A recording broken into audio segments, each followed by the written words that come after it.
Komercialne televizije, za razliko od javnega medija, sledijo svojemu komercialnemu tržnemu interesu po dobičku.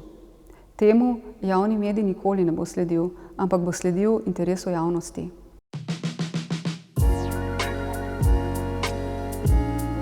Javni medij ima v svojem zakonu napisano obveznosti, ki jih mora programsko izpolnjevati. Ima programe za gluhoneme, ima oddaje za invalide.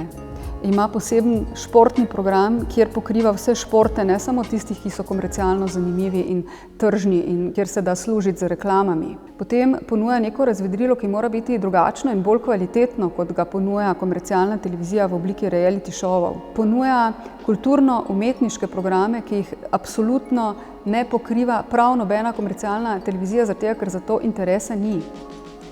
Skrbi za slovenski jezik. Vse to počne javna radiotelevizija.